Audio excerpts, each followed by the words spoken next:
Sizga 8 narsani aytaman. Agar shu 8 oddiy amalni bajarsangiz, Alloh taoloning izni bilan sizga katta kuch-quvvat qaytadi. Bu tuyg'u sog'lom tuyg'udir. Insonning o'zini Qur'on oldida kamchilikka yo'l qo'ygandek his qilishi bu yo'lning boshlanishidir. Tildan avval qalb bilan qaytish mana shu asosdir. Alloh taolo sizning xolis niyatingizni biladi. فإنه يعلم السر وأخفى. Bu xavotir, Qur'on oldida kamchilikka yo'l qo'yishdan siqilish va yana unga qaytish istagi. Bu Allohning shukr aytish kerak bo'lgan bir ne'matidir. Siz hozir to'g'ri yo'ldasiz. Bu siz uchun yuksalish poydevoridir. Alloh sizdagi sog'inchni ham, uning kitobini qanchalar sevishingizni ham biladi. Endi sizdan talab qilinadigan amaliy qadamlarni boshlashdir. Men sizga 8 narsani aytaman, Alloh taoloning izni bilan. Agar shu 8 ta juda oddiy amalni bajarsangiz, sizga katta kuch-quvvat qaytadi. Alloh o'z rahmati ila va'da berganki, kim Qur'onga kelib, unga yuzlansa, u zot unga bu yo'lni oson qilib qo'yadi. ولقد يسرنا القرآن للذكر فهل من مدكر. أول نقطة. Birinchi ish, birinchi qadam. Allaqachon yodlaganlaringizni takrorlang. Yodlaganlaringizni takrorlash bu sizning sarmoyangizdir. Odatda ularni qayta tiklash oson kechadi. Bu jarayon sizni mustahkamlaydi va yangi yodlashga kirishish uchun ruhlantiradi. Menda bir taklif bor. Men e'tiborni Qur'onning qalbga eng yaqin bo'lgan qismlariga qaratishni maslahat beraman. Misol uchun, Baqara va Oli Imron suralari. Balki siz ularni yod olib, keyin takrorlashda susaygandirsiz va ba'zi joylarni unutgandirsiz. Bas, ularga qayting. Baqara surasi nihoyatda ulug'dir. Payg'ambarimiz alayhisalom u va Oli Imron haqida juda ulug' so'zlarni aytganlar. Bu haqiqatdan ham juda ta'sirli hadisdir. Rasululloh sallallohu alayhi va sallam shunday dedilar: Ikki nurli surani, Baqara va Oli Imronni o'qinglar, chunki qiyomat kuni ular xuddi ikki bulut yoki ikki soya va yoki saf tortgan qushlar galasi kabi kelib, o'z sohiblarining yonini olib himoya qiladi. Ular o'sha kuni ulkan bir soya bo'lib kelib, bandaning ustiga soya soladi. Siz esa u soyaga qanchalar muhtoj bo'lasiz? Payg'ambarimiz sollallohu alayhi va sallam xabar berganlaridek, ular sizni himoya qilib, shafoat so'raydilar. Yoki bu ikki sura qanotlarini yoyib, saf tortgan qushlar galasi bo'lib keladi. Nima bo'lganda ham bu suralar bandaga soya soladi va uning yonini oladi. Agar qiyomat kuni Allohga shu ikki sura bilan yo'liqsangiz, demak juda katta yutuqda bo'lasiz. Shuning uchun maslahatim, agar takrordan uzoqlashib, yana ortga qaytmoqchi bo'lsangiz, ulkan fazilati sababli Baqara va Oli Imrondan boshlang. Shuningdek, avval yod olganlaringizga Taborak va Qotsami poralariga, Yusuf, Maryam va Toho suralariga ham qayting.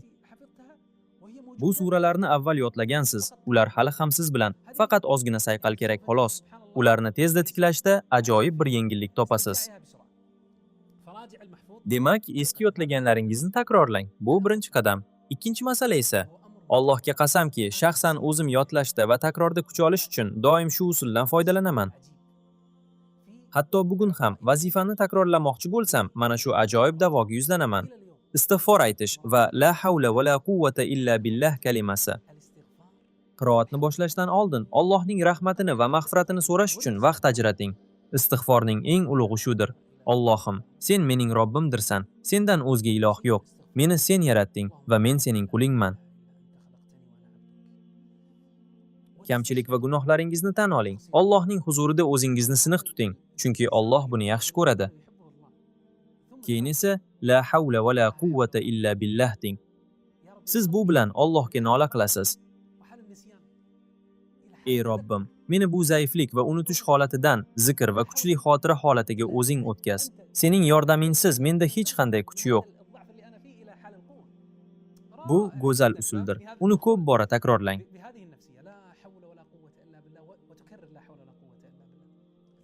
So'ngra quvilgan shayton yomonligidan Allohdan panoh so'rang va bismillah deb boshlang. Shunda Alloh yo'llaringizni ochib qo'yganiga guvoh bo'lasiz. Bu ikkinchi masala. Uchinchi masala. Shuni unutmangki, maqsad shunchaki Qur'onni yodlab olish emas. Asl maqsad to Allohga yo'liqquningizcha Qur'on yo'lida bardavom bo'lishdir. Agar Alloh sizni bu yo'lda sodiq ekaningizni ko'rsa va Qur'onni to'liq yodlab bitirmasingizdan joningizni olsa ham, siz qiyomatda baribir qorilar, Qur'on hofizlari qatorida tiriltirilasiz. Chunki xolis niyatning o'zi kifoya. Endi astoydil harakat qilib, takrorlab yodlasangiz, mukofot qanday bo'larkin-a? Shu o'rinda Allohning mana bu so'zini eslaylik. ومن يخرج من بيته مهاجرا إلى الله ورسوله ثم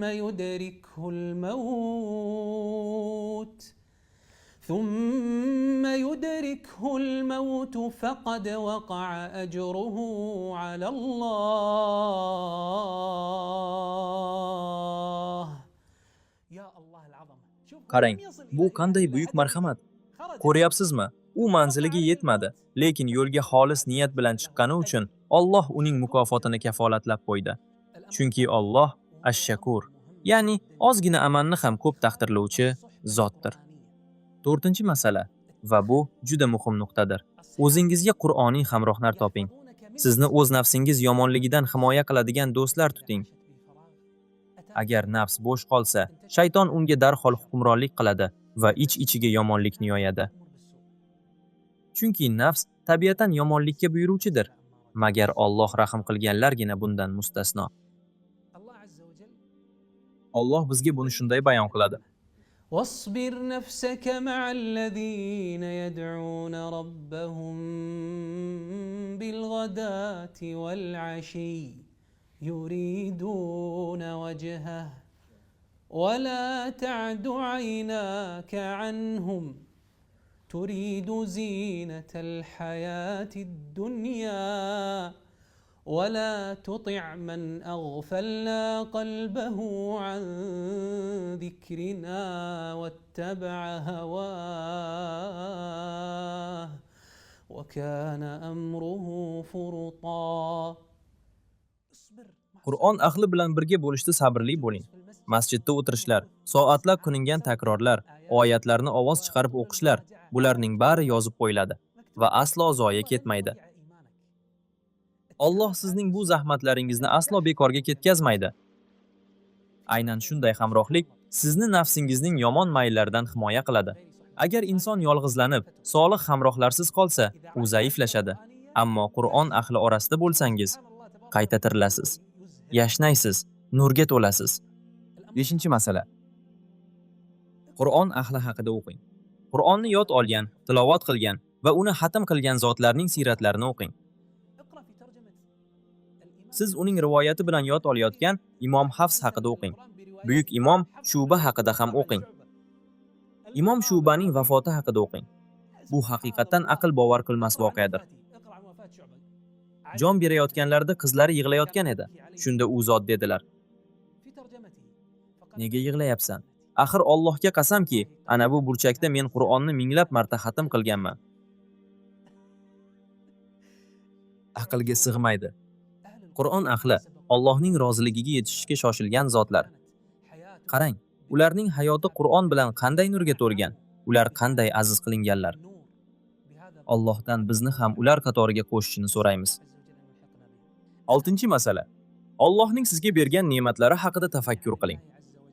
Qarang, u zot sizni qanchalar siylagan va bu zamonda yodlashni naqadar oson qilib qo'ygan. Avvallari mushaf, ya'ni Qur'on kitoblari hamma joyda ham topilavermas edi. Odamlar yodlash uchun yog'och laflardan foydalanishardi. Laflarga siyoh bilan yozishar. Ba'zan esa oyatlar o'chib, chaplanib ketardi. Bu juda mashaqqatli edi. Bugun esa Qur'on qo'lingizda, unga yetishish juda oson. Bugun sizda istalgan vaqtda takror qilish uchun hamrohingiz bor. Men do'stlarimga doim aytaman. Allohning bizga bergan ne'matlaridan biri bu tartil ilovasidir. U sun'iy intellekt yordamida Qur'onni sizdan tekshirib oladi. Biz hozir suratga olayotganimiz ham aynan shu tartil ilovasi uchundir. Bu ajoyib narsa. Ilovaga qarab tilovat qilasiz. U esa xuddi qarshingizda ustoz o'tirib, sizni tekshirayotgandek kuzatib boradi. Agar xato qilsangiz, darhol sizni ogohlantiradi. Qarang, qanday oson-a? Bu ayni mana bu oyatning tasdig'idir. Dar haqiqat, biz Qur'onni zikr uchun oson qilib qo'ydik. Qani, eslovchi bormi? Siz ayting: "Ey Allohim, men eslovchilardanman. Axir uni o'zing oson qilib qo'yding-ku."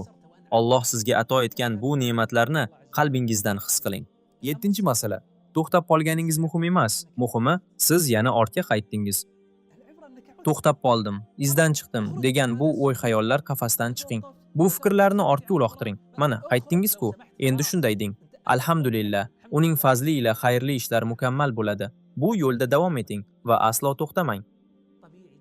Insonning tolishi yoki g'ayrati pasayib turishi bu mutlaqo tabiiy holat. Har bir hofizi Qur'on buni boshidan o'tkazadi. Qayta olganingizning o'ziyoq Alloh sizni yaxshi ko'rishidan dalolatdir. Uzilib qolmang, noumid bo'lmang. 8-masala. Biz shunday zamonda yashayapmizki, qalb kasalliklari keng tarqalgan. Tibbiyot rivojlandi, ammo u faqat tana kasallarini davolaydi xolos. Qalbchi? Qalb nima bo'ladi? Unga ma'naviy, ruhiy shifo kerak. Harom nazarlarga, musiqaga, behuda tomoshalarga va hech qanday foydasi yo'q mashhurlarni kuzatishga bog'lanib qolgan bu qalbni qanday davolayman? Bu kasalliklardan qanday qutulamiz? Faqat Qur'on bilan. وننزل من القرآن ما هو شفاء Allohdan o'zga iloh yo'q. Sizning shifoingiz, ma'naviy davoingiz Allohga qasamki, faqat Qur'ondadir. Qur'on ayni shifoning o'zidir. وننزل من القرآن ما هو شفاء ورحمة للمؤمنين U ham shifo, ham rahmatdir. ولا يزيد الظالمين إلا خسارا. Biz Allohdan uning nazaridan qolib, tashlab qo'yilishdan panoh so'raymiz. Qur'onga yaqin bo'lishingiz sizga shifo va rahmat kelishining bir belgisidir. Mening aytar so'zim shudir.